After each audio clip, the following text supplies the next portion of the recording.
I think this is symbolic of a broader review of just how fragile and vulnerable our infrastructure is relating to submarine cables. We are reliant on cables that are literally the size of a garden hose for so much, and this signals that we need to do something in order to make sure that China, which has in multiple cases in the past disrupted Taiwan's cables, aren't as easily able to do so in the future.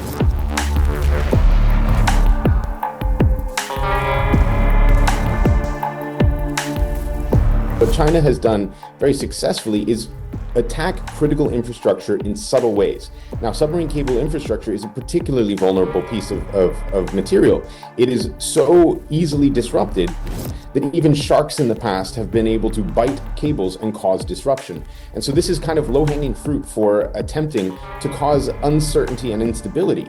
If China is looking in some ways to advance through a sort of non-aggressive or directly aggressive hostile means, this is a very good way to do so.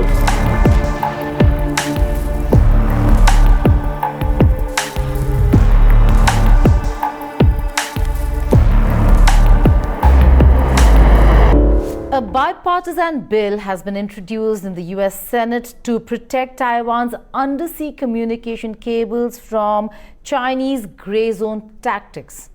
What does this mean? What's the threat? And how important are these undersea communication cables? To discuss all this and more, I'm being joined by maritime expert and president of Auxilium Worldwide, Ian Ralby. Ian, thank you so much for joining me here on India Today Global. Let's begin with the legislation, and then we walk backwards, you explaining to us what this really means. What does the legislation mean? Why is it important for the US to come out with this bipartisan bill? Well, this bill signals a desire to support Taiwan in protecting itself against one of the greatest threats to its continuity. Submarine cables provide 99% of the telephonic and internet communication that we rely on today. And cutting that off means cutting us off from the entire world. So many systems would go down, from cash and ATM points to all the systems that we rely on for defense and security, all the way just to basic communication. So the need for those cables to be intact is absolutely critical, and this bill affords an opportunity for the US government to provide additional support and be creative in how it helps protect Taiwan's resilience against any kind of interaction with those cables that China might try to interfere and cause disruption. What really prompted the US lawmakers to come out with this bill, or for a bill such as this to protect Taiwan's communication cables, connectivity, and data? Well, I think this is symbolic of a broader review of just how fragile and vulnerable our infrastructure is relating to submarine cables. We are reliant on cables that are literally the size of a garden hose for so much, and this signals that we need to do something in order to make sure that China, which has in multiple cases in the past disrupted Taiwan's cables, aren't as easily able to do so in the future. And so this is perhaps a microcosm of a bigger problem, where we see cable cutting in the Red Sea, in the Baltic Sea, and elsewhere, and we're trying to come to terms with how best to approach it, because right now we have a limited number of tools for protecting them, and we have a limited number of tools legally for what we can do outside of our own territorial waters. So China's advancement of technology specifically designed to cut cables and cause this kind of catastrophic disruption is what I think has prompted the bipartisan action on this front. Well, also the report says, Ian, and we've seen a lot of other reports in the recent past as well, that a lot of irregular methods have been used to disrupt this infrastructure, this undersea infrastructure of Taiwan. And they're calling it the gray zone tactics. Explain to us what that means. What does China do? How do they disrupt the communications? How do they damage these cables? What do they really use? So the gray zone. Okay, the gray zone is conceptually the space between peace and war. We all can feel that the maritime domain, particularly in critical places like around Taiwan and the South China Sea, are a bit more conflictual than peaceful, but aren't quite to the level of war. So these tactics are used in order to create doubt and uncertainty and cause a disruption to our normal thinking process. Now, what China has done very successfully is attack critical infrastructure in subtle ways. Now, submarine cable infrastructure is a particularly vulnerable piece of material. It is so easily disrupted that even sharks in the past have been able to bite cables and cause disruption. And so this is kind of low-hanging fruit for attempting to cause uncertainty and instability. If China is looking in some ways to advance through a sort of non-aggressive or directly aggressive hostile means, this is a very good way to do so because it cuts people off, it slows down internet, and it diminishes the ability to engage in transactions. $10 trillion of economic activity go through those cables every single day. And so any kind of disruption, particularly at scale, causes all kinds of economic hardship and logistical nightmares. And so this is a way of softening the will of Taiwan, perhaps, to be able to be more susceptible to other types of attack and other types of advance. And so this is a bill that would help support Taiwan in trying to become more resilient against that. But it is something that we need to look at around the world because the operational tools for protecting cables are limited. The legal tools are even more so. And we need to do a lot more to come up with a way to safeguard this infrastructure on which we rely so critically today. Very interesting, Ian. We'll talk about the safeguard measures that the world should be looking at. But before that, again, for the benefit of our viewers who don't really understand what these undersea communication cables mean, how do they work, where are they? Could you explain to us, where are there hubs, are there areas there where you'd see more concentration of these undersea cables and those areas that are really vulnerable to Chinese attacks or, for that matter, attacks from other non-state actors that we are seeing given the conflicts across the globe? Yes, absolutely. So at the moment, there are about 450 active and 600 in total planned submarine cables. And as I said, they are about the size of a garden hose. They are actually very tall infrastructure. They lie on the ocean floor and are otherwise unprotected. Now, they are armed with different layers of metal when you get closer to the beachhead. But what ends up happening as a practical matter is that in critical areas where you have high volume of activity with large populations, like in China and like in Taiwan, you want to have multiple cables, both for bandwidth and for resilience. And so there are multiple cables that will go through a particular choke point. In the maritime domain, we have areas where the natural geography puts a premium on moving through in a close bunch space. So for example, off of Egypt, where the Red Sea has two choke points, the Suez Canal at the north and the Bab el-Mandeb at the south, you end up with about a third of the world's internet traversing a very narrow waterway, which means the cables are almost all bunched right there. Right. Similarly, in the Taiwan Strait, all of the cables kind of come together. And so the resilience to attack is actually made more difficult by the fact that you could attack multiple cables simultaneously in some of these critical areas. Several years ago in 2013, for example, in the Luzon Strait, the Philippines lost tremendous amount of connectivity because 7 cables were damaged simultaneously with an underwater volcano. And so these eruptions of different subsea activities can sometimes be as disruptive and damaging as any kind of human activity. So we have to be very practical in how we approach trying to protect and preserve them. Now, one of the additional challenges is that of all of these cables, the 450 or so on which we are so critically reliant, even for this communication right now, they're all privately owned, with the exception of those that are owned by state-owned companies. So these are not government infrastructure, they're telecommunications conglomerates that provide all of our access to the world's internet, and as well to now phone is in addition. And so we are incredibly reliant on private infrastructure for critical national needs. That means that we need to be more proactive in doing a number of things. First of all, designating them as critical national infrastructure and or critical communications infrastructure so that we can use more state assets to be able to protect them. Second, we need to understand them. We need to know where they are and what they are, who we are connected to, who owns them, what kind of activity is going through them. And so these are all questions that governments need to be asking. And in addition, on the other side of that, we need to know who has the contract to repair these. Where is that vessel located? What kind of permissions and licensing is needed for that vessel to be able to come into our waters and protect them? Right now, the international law for submarine cable protection dates to 1884, when we were talking about submarine telegraph cables. We have very few provisions, even in the United Nations Convention on the Law of the Sea, relating to protection of cables. In other words, we are very backwards in terms of our legal thinking about authorizing states to do anything, whether use force or use law enforcement capabilities to protect the cables, particularly because they are privately owned. And so we need to take legal measures like this bill in the US Congress to begin to be able to get more creative in how we ensure that the world's connectivity and all of the information and money flow that goes through them is not disrupted. Right, Ian, you've really unpacked a lot for us. So let's just walk back a little. It's complicated, but it's also very interesting. You're telling me that these undersea communication cables that are your gateway to critical communications and connectivity are not categorized as critical infrastructure. Many countries have not made that designation. In fact, in many countries, only the telecommunications agency even knows where the hubs are that connect them. How? How is that allowed? How does that work? If a country depends on these cables and that they're not categorized and they are not known and they're owned by private players.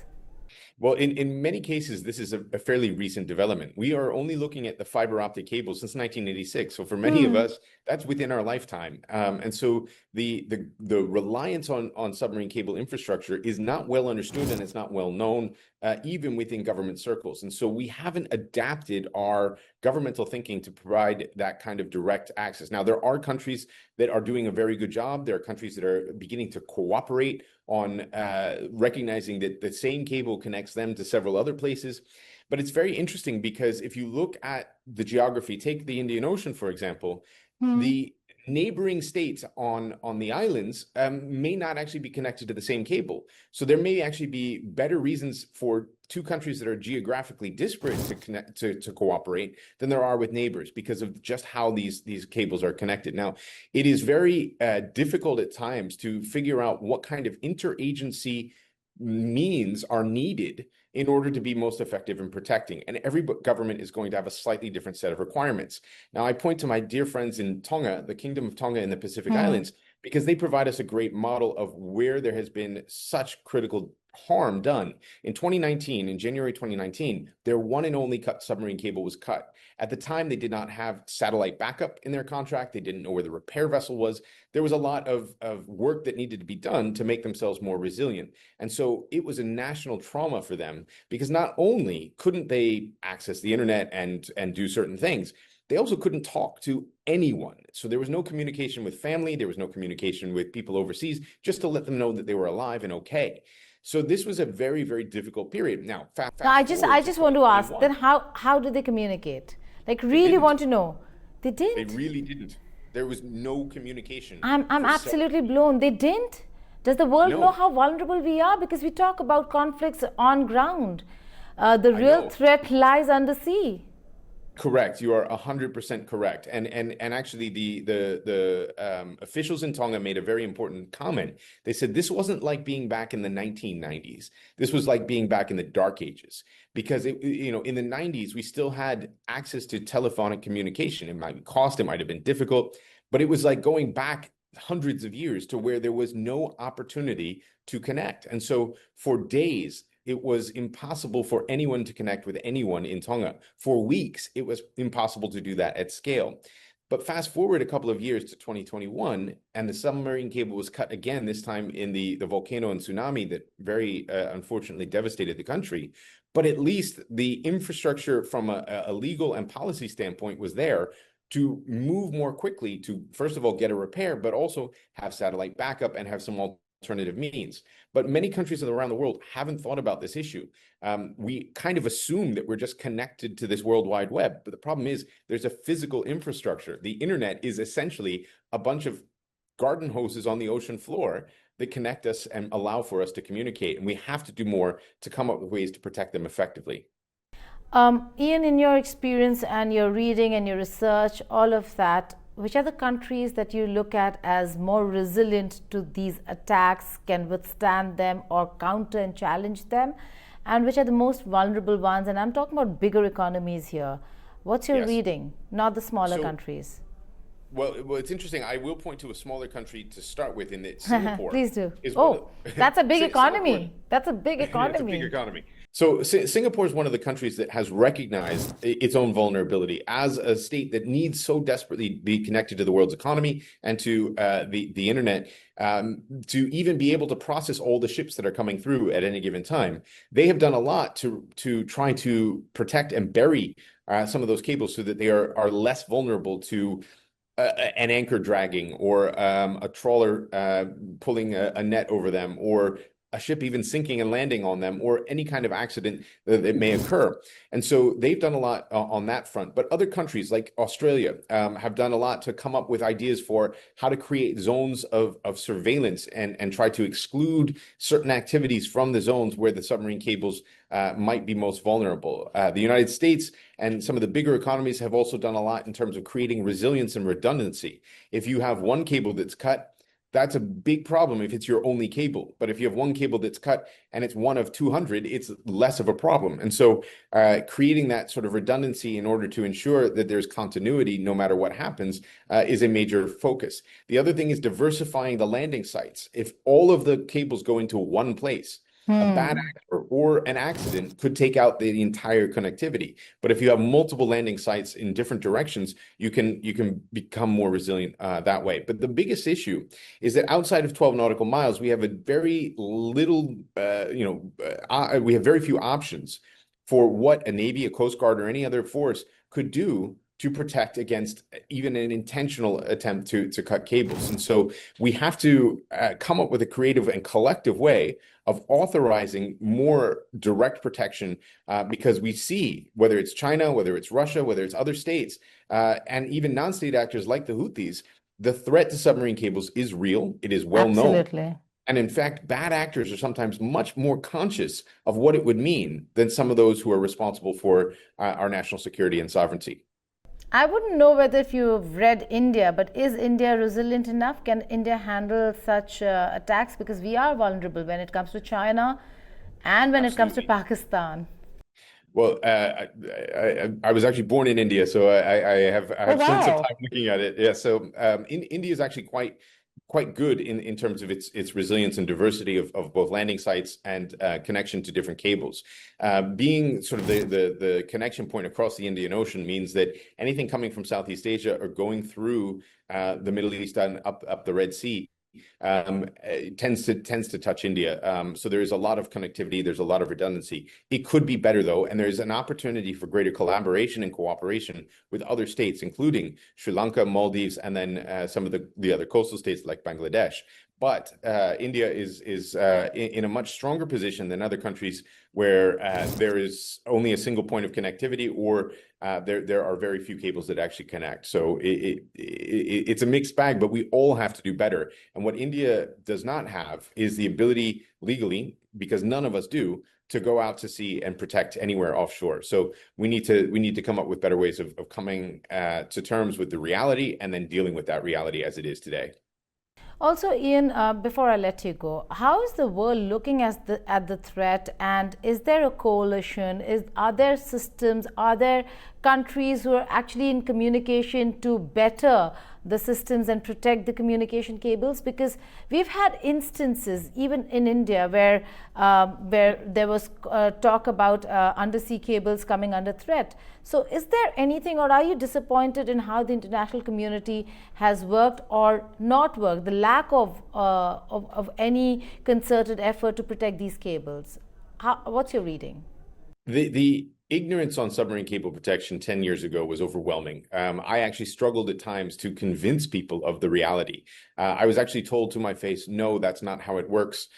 Satellites do all the work, and let me explain it to you. And then they made up some story that was completely untrue. And so we've come a long ways since 10 years ago, but there are still people who do not understand the critical reliance on this submarine cable infrastructure. And so getting them to then make that next step of going, oh my goodness, this is a very big problem and we should do something about it, remains a challenge. And we do see cable cutting having great effect in different places, in Europe, in Africa, in the Middle East, in Southeast Asia, in the Pacific Islands, and elsewhere. And so we do have this problem globally, that our own ignorance as to how the system of internet that we rely on works means that we don't do enough to physically protect that actual infrastructure, as opposed to what is ethereal and unable to be seen in terms of cloud computing and the internet as it works, beaming wireless signals to our computers. And so we do not understand it, and so we don't do enough to protect it. So internationally, we have a great deal of work to do to, first of all, educate ourselves, and second of all, come up with a meaningful plan. Every country on Earth should have a well-understood, visible, at least partially, submarine cable resilience plan. Now, parts of it need to be secret, needs to be classified for obvious reasons. This is incredibly sensitive. And so we want to make sure that there are at least enough pieces of information in the public domain that everybody recognizes that something's being done. But we need to be very careful in how we approach it, because bad actors can start targeting this, and we are seeing that more and more. Give us percentages, Ian. In terms of percentage, how much of the percentage of the concentration of these cables, if we look at it, is civilian, and how much of it is military? 100% civilian. No military. The military own very, very little. They can get access to these cables, but on the whole, the focus is on civilian infrastructure that is used. In fact, if you look back to 2000, I believe 8 or 9, during the war in Iraq, one of the cables across the Middle East, the Falcon cable, was cut. It actually downsized tremendously the Middle Eastern war efforts, in particularly Iraq, but also Afghanistan, because the connectivity of the U.S. military and coalition forces to the internet was so diminished that many of the systems on which they relied could not function. And so this is actually critical for both reasons, but it is privately owned civilian infrastructure. The other thing to note... So now they don't depend much on this. Lesson learned. Yeah, exactly. So the other thing to note is that the new cables that are coming out are infinitely more powerful than what we've seen in the past. And so a single new cable can transfer more than 30 times the capacity of most, if not all, of the privately owned satellites combined. One cable. And so we are looking at just a vast difference between what is possible under the water versus what's possible in the sky. And so a lot of people are putting emphasis on satellite activity. But to this date, we do not have anything that can replicate or replace the amount of capacity that comes from just these simple garden hoses on the ocean floor that do the hard work of making internet activity possible. And as we move into more AI computing, that's going to become more and more important. And so the reliance on these is only going to grow. We have not seen any reduction. Now, during the pandemic, we saw a major spike in the use of submarine cables because everybody ended up virtual and online and using Zoom. The quantity of data moving has not reduced. So we did not see a correlating downturn after the pandemic and the return to being able to function in person. And so what that means is we are on a continual increase, particularly with the increased reliance on AI. And we're not going to see that change anytime soon. So this is the technology we have. Now we need to do a better job of protecting it. Right. How significant is this bipartisan bill by the United States of America in favor of Taiwan? Could it extend to other countries in Southeast Asia who suffer at the hands of the Chinese and their attacks? Well, I think it's in many ways it's symbolic. So its significance is less about its substance than its actually existence, because the point of it is, first of all, to have bipartisan agreement at the moment signals that this is an issue of superior importance to everybody, which is an unusual thing to have today, and it's a great signal to be able to point to. But one of the challenges is that the practical reality and the international law provide some pretty limited options for what we can do.